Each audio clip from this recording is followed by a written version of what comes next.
نصیر تورابی کا لکھا ہوا ہے، یہ ہے مجلس شہ عاشقاں، کوئی نظر جاں ہو تو لے کے آ۔ یہاں چشم تر کا رواج ہے، دل خون چکاں ہو تو لے کے آ۔ یہ فضا ہے عنبر و عود کی، یہ محل ہے ورد و درود کا۔ یہ نماز عشق کا وقت ہے، کوئی خوش اذاں ہو تو لے کے آ۔ یہ علم ہے حق کی سبیل کا، یہ علم ہے اہل دلیل کا۔ کہیں اور ایسے قبیل کا، کوئی سائباں ہو تو لے کے آ۔ یہ حضور و غیب کے سلسلے، یہ متاع فکر کے مرحلے۔ غم رائے گاں کی بساط کیا، غم جاویداں ہو تو لے کے آ۔ سر لوح آب لکھا ہوا کسی تشنا مشق کا ماجرا۔ سر فرد ریگ لکھی ہوئی کوئی داستاں ہو تو لے کے آ۔ تیرے نقشہ ہائے خیال میں حد نینوا کی نظیر کا۔ کوئی اور خطہ آب و گل تہے آسماں ہو تو لے کے آ۔ کبھی کنج ہر کے قریب جا، کبھی تابا صحن حبیب جا۔ کبھی سوئے بیت شبیب جا، کوئی ارمغاں ہو تو لے کے آ۔ میرے مد و جزر کی خیر ہو کہ سفر ہے دجلہ دہر کا۔ کہیں مثل نام حسین بھی کوئی بادباں ہو تو لے کے آ۔ آپ سب پر سلامتی ہو، میں یاسر رشید ہوں اور آپ دیکھ رہے ہیں سنو نیوز۔ ناظرین، الجزیرہ نیٹ ورک کی جانب سے جاری کردہ ایک رپورٹ ہے جس نے اس جنگ میں ایک نئے اور چونکا دینے والے پہلو کو سامنے لایا۔ الجزیرہ انگلش کے سینئر نامہ نگار علی ہاشم نے ایرانی فضائی دفاعی نظاموں کے ذریعے امریکی اور اسرائیلی طیاروں کے مسلسل شکار پر حیرت کا اظہار کرتے ہوئے کہا کہ ایسا لگتا ہے کہ ایرانیوں کے پاس کچھ ایسی چیز آ گئی ہے جو اب وہ استعمال کر رہے ہیں، اور یہ ایک نیا نظام یا نیا ہتھیار ہے۔ ان کا یہ کہنا ہے کہ ہم نے یہ دیکھا ہے کہ ایران نے F-35، F-16، F-18 اور F-15 فائٹر جیٹس کو آسمان میں شکار کیا ہے، اور ہم نہیں جانتے کہ یہ ہتھیار کیا ہے، ہم نہیں جانتے کہ یہ نظام کیا ہے۔ لیکن بات یہ ہے کہ پچھلے 3 ہفتوں میں جو روایت بنائی گئی تھی کہ ایران کا آسمان مکمل طور پہ کھلا ہے، وہ اب ایک سوالیہ نشان بن چکی ہے۔ یہ بیان اس لیے بھی انتہائی اہم ہے کہ یہ کسی ایرانی ذرائع سے نہیں بلکہ ایک بین الاقوامی میڈیا نیٹ ورک کے سینئر صحافی کی طرف سے آیا، جو خود اس حقیقت کو تسلیم کر رہا ہے کہ ایران کے پاس کوئی ایسی ٹیکنالوجی ہے جسے وہ سمجھنے سے قاصر، اور دنیا اس پر سوال اٹھا رہی ہے۔ اب سوال یہ ہے کہ یہ ممکنہ ٹیکنالوجی کیا ہو سکتی ہے؟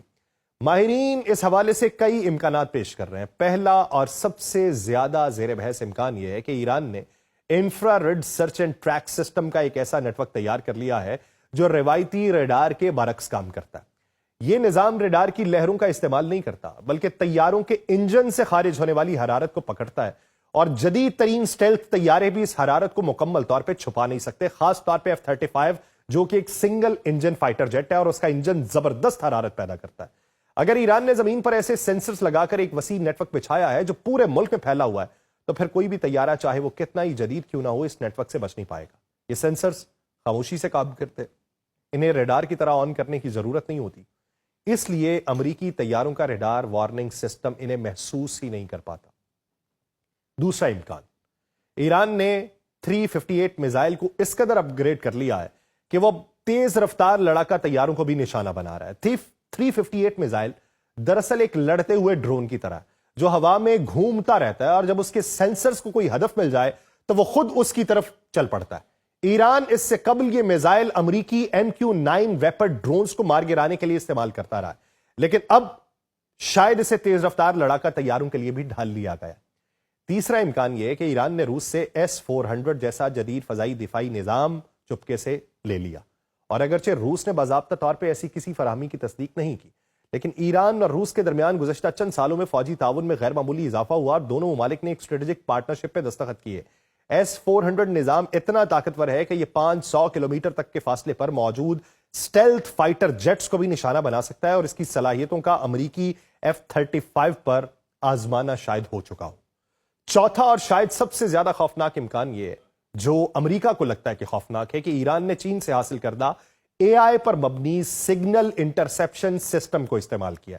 چند ہفتے پہلے ایک چینی کمپنی جینگان ٹیکنالوجی نے یہ دعویٰ کیا تھا کہ اس کا جینگچی سسٹم امریکی B-2 سٹیلتھ بامبر جیٹس کے ریڈیو سگنلز کو انٹرسیپٹ کرنے میں کامیاب ہوا ہے۔ اگر یہ ٹیکنالوجی ایران کو فراہم کر دی گئی ہے تو پھر ایران نہ صرف امریکی طیاروں کو ٹریک کر رہا ہے بلکہ ان کے مواصلاتی نظام کو بھی ڈی کوڈ کر رہا ہے اور ان کی پوزیشنز کا بھی پتہ لگا رہا ہے۔ اس ٹیکنالوجی کی خاصیت یہ ہے کہ یہ ریڈار کا استعمال نہیں کرتی، بلکہ طیاروں کے آپس میں یا زمینی بیس سے ہونے والے جو مواصلاتی سگنلز ہیں ان کو پکڑتی ہے۔ اور B-2 جیسے اسٹیلتھ طیارے بھی جب آپس میں رابطہ کرتے ہیں تو ریڈیو سگنل جو ہیں وہ خارج ہوتے ہیں، اور اگر اے آئی اتنا طاقتور ہو کہ ان بکھرے ہوئے سگنلز کو جوڑ کر ایک مکمل تصویر بنا سکے تو پھر وہ اس کو پورا ٹریک کر سکتا ہے، ان کی گفتگو سن سکتا ہے، کس بیس سے اڑا، کس ریڈار کے اندر داخل ہوا، فضا میں اڑنے کا دورانیہ کیا تھا، کون کون سے راستے استعمال کیے گئے اور کہاں پر جا کر پیکجز ڈراپ کیے گئے، کس راستے سے واپس گیا، کہاں پر جا کر لینڈ کیا، یہ سب کچھ معلوم ہو سکتا ہے۔ اب اگر یہ ٹیکنالوجی کسی ملک نے ایران کو فراہم کی ہے تو سب سے زیادہ امریکہ کو شک چین پہ۔ چین نے گزشتہ دہائی میں الیکٹرانک وارفیئر اور سگنل انٹیلیجنس کے میدان میں بے پناہ سرمایہ کاری کی ہے، اور اس نے حال ہی میں اپنی اے آئی پر مبنی نگرانی کے نظاموں کا مظاہرہ کیا ہے۔ بے شک وہ ایک پرائیویٹ کمپنی ہے، لیکن اس کا گہرا تعلق PLA کے ساتھ ہے، یعنی پیپلز لبریشن آرمی کے ساتھ، اور چین کا گہرا تعلق ایران کے ساتھ ہے، اور دونوں ممالک نے حالیہ برسوں میں فوجی تعاون کے متعدد معاہدوں پر دستخط کیے ہیں۔ امریکی انٹیلیجنس ایجنسیز کو شدید شبہ ہے کہ چین نے ایران کو یہ ٹیکنالوجی فراہم کی ہے، کیونکہ چین خود امریکی اسٹیلتھ اثاثوں کی نگرانی کے لیے ایسی ہی ٹیکنالوجی تیار کر رہا ہے، اور ایران اس ٹیکنالوجی کو حقیقی جنگ میں آزمانے کا بہترین موقع فراہم کر رہا ہے۔ ایک اور ممکنہ فراہم کنندہ روس، جس کے پاس S-400 جیسے جدید فضائی نظام موجود ہیں، اور وہ ایران کو یہ نظام فراہم کر سکتا ہے۔ روس خود امریکی اسٹیلتھ طیاروں کے خلاف طویل عرصے سے کام کر رہا ہے، اور اس کے پاس انہیں نشانہ بنانے کے لیے تیار کردہ حکمت عملی موجود ہے۔ امریکہ کو اس معاملے میں سب سے بڑا خدشہ یہ ہے کہ اگر یہ ٹیکنالوجی چین نے فراہم کی ہے تو پھر یہ محض ایک فوجی فراہمی نہیں بلکہ ایک وسیع تر اسٹریٹجک منصوبے کا حصہ ہے، اور چین اس ٹیکنالوجی کو ایران میں آزما کر یہ دیکھ رہا ہے کہ یہ امریکی اسٹیلتھ طیاروں کے خلاف کتنی مؤثر ہے۔ اب اگر ایک لمحے کو میں آپ کو ایک منظرنامہ سمجھاؤں، آپ کو یہ معلوم ہوگا کہ جب پاکستان اور بھارت کی جنگ ہوئی تھی تو اس جنگ میں رافیل گرا، رافیل کی انڈسٹری کو بڑا دھچکا لگا، اور پھر اس کے بعد دنیا میں باتیں جو ہیں وہ فائٹر جیٹس کی ہونے لگیں جو چین اور پاکستان کے اشتراک سے بنے، یا چین کے فائٹر جیٹس کی باتیں ہونے لگیں۔ لیکن اسی دوران ہم نے یہ دیکھا کہ چین کا جو J-30 فائٹر جیٹ ہے اس کے بھی آرڈرز آنے کے امکانات تھے، لیکن اسی بیچ میں ڈونلڈ ٹرمپ کی جانب سے ایک نیا ترپ کا پتہ چلا گیا، اور وہ تھا F-35، جس کو بیچنے کے لیے بھارت کے سامنے رکھا گیا، جس کو خریدنے کے حوالے سے پاکستان کی بھی اطلاعات تھیں، جسے بیچنے کے لیے سعودی عرب کے سامنے رکھا گیا، اور جسے بیچنے کے لیے عرب ممالک اور یورپین ممالک کے سامنے رکھا گیا۔ آپ کو معلوم ہوگا کہ رافیل کی خریداری کے حوالے سے بہت سارے ممالک نے غور و خوض کرنا شروع کر دیا تھا۔ یہ سارا رجحان گیا F-35 کے اوپر، لیکن F-35 ایک کا گرنا ہے ایران میں، اس کے گرنے کے بعد اب وہی ممالک جو اس کو خریدنے کی تگ و دو کر رہے تھے یا غور و خوض کر رہے تھے، وہ کیا اس پہ نظر ثانی کریں گے؟ تو یہ پورے معاملے کو سمجھنے کے لیے یہ پھر اس کے پیچھے کی پرت کا اندازہ لگانا مشکل نہیں ہوتا کہ یہ ٹیکنالوجی کس نے فراہم کی ہوگی۔ اگر یہ ٹیکنالوجی کامیاب ہو جاتی ہے تو پھر چین اسے اپنی فوج میں شامل کرنے سے پہلے اس کے تمام پہلوؤں کو جان چکا ہوگا۔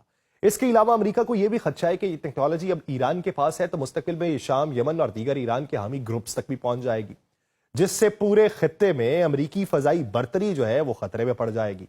اس تکنیکی کامیابی کے ساتھ ساتھ ایران نے سفارتی محاذ پر بھی ایک ایسا جواب دیا ہے جسے امریکی صدر ڈونلڈ ٹرمپ کے منہ پر زناٹے دار تھپڑ سے کم نہیں کہا جا سکتا۔ ٹرمپ مسلسل یہ تاثر دے رہے تھے کہ ایران شدید حملوں کے بعد انتہائی مجبور ہو کر مذاکرات کرنے پر مجبور ہو چکا۔ انہوں نے یہاں تک کہہ دیا کہ انہوں نے ایرانی قیادت ختم کر دی اور اسے ایک طریقے سے رجیم چینج لا چکے، اور اب نئی قیادت سے مذاکرات ہو رہے ہیں، اور مذاکرات کی بات کرتے کرتے ٹرمپ نے بھرم دکھانے کے لیے کہا کہ امریکہ ایران میں جنگ جیت چکا، بلکہ یہاں تک کہہ گئے کہ ایران نے انہیں تیل اور گیس سے متعلق بہت حسین تحفہ دیا، اور یہ تحفہ بہت قیمتی ہے اور آبنائے ہرمز سے متعلق ہے۔ یہ بیان اس وقت سامنے آیا جب امریکہ خود آبنائے ہرمز کی بندی سے سب سے زیادہ متاثر ہو رہا تھا، اور عالمی منڈیوں میں تیل کی قیمتیں آسمان کو چھو رہی ہیں۔ اس کے جواب میں ایران کی اعلیٰ مشترکہ فوجی کمان کے ترجمان نے جو جواب دیا ہے وہ صرف سپر نہیں بلکہ سپر ہٹ ہے۔ ایرانی ترجمان نے دن میں ٹرمپ کے ایران سے بات چیت کے دعوے کو مسترد کرتے ہوئے کہا کہ کسی بھی قسم کے مذاکرات نہیں ہو رہے، اور پھر اس نے جو کہا وہ خود ٹرمپ کو امریکہ کے اندر شرمندہ کرنے کے لیے کافی تھا۔ ترجمان نے کہا کہ کیا تمہارے اندرونی اختلافات اس حد تک پہنچ چکے ہیں کہ تم خود سے مذاکرات کرنے لگے ہو؟ یہ سفارتی طنز اور تانا اس سے خوبصورت نہیں ہو سکتا۔ اس ایک جملے نے ٹرمپ کے تمام دعووں کو خاک میں لایا اور دنیا کے سامنے یہ واضح کیا کہ اصل میں مذاکرات کی کوئی صورت نہیں بن رہی، بلکہ ٹرمپ صرف اپنی سیاسی پوزیشن مضبوط کرنے کے لیے جھوٹے دعوے کر رہے ہیں۔ ایرانی ترجمان نے یہ بھی کہا ہے کہ ایرانی قوم کے خلاف حملوں کا خیال ذہن سے نکالے جانے تک نہ تیل کی قیمتیں پہلے جیسی ہوں گی، نہ ہی پرانا نظام پہلے جیسا ہوگا۔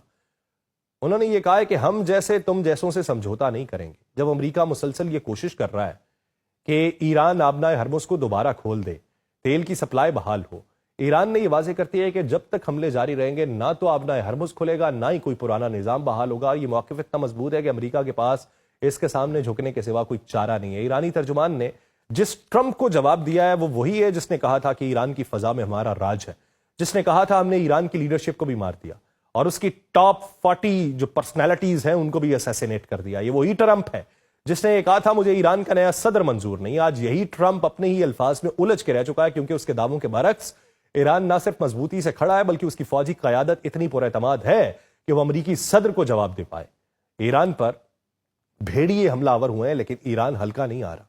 کچھ دیر پہلے ایرانی بحری کمانڈر نے یہ کہہ دیا کہ ہم امریکی طیارہ بردار بحری بیڑے ابراہم لنکن پر بھی مسلسل نظر رکھے ہوئے ہیں، جب یہ رینج میں آئے گا تو اسے نشانہ بنائیں گے، اور ہم جارج ڈبلیو بش کے اوپر بھی نظر رکھے ہوئے ہیں کہ وہ آئے تو صحیح۔ ہم میرینز کا بھی انتظار کر رہے ہیں اور ہم پیرا ٹروپرز کا بھی انتظار کر رہے ہیں۔ ایک پٹتی ہوئی قوم جس کی ساری لیڈرشپ جو ہے وہ ماری جا چکی ہو، جس کی اہم تنصیبات پر حملے ہو چکے ہوں، جہاں خوف اور بھوک کا راج ہو، اس کا یوں مدلل اور جرت مندانہ جواب اس بات کی علامت ہے کہ ایران در حقیقت ایک عزت دار اور خوددار قوم ہے جو کسی بھی قیمت پر اپنی خود مختاری کے ساتھ سمجھوتا نہیں کرنے والی۔ یہ وہی قوم ہے جس نے عراق کے ساتھ 8 سالہ جنگ میں بھی ہتھیار نہیں ڈالے، اور آج بھی وہی جذبہ ان کے پاس ہے۔ اور ایرانی ترجمان کے الفاظ میں وہ سچائی ہے جو شاید امریکہ سمجھنے سے قاصر ہے۔ مجھے دیجیے اجازت، اللہ نے کے بعد۔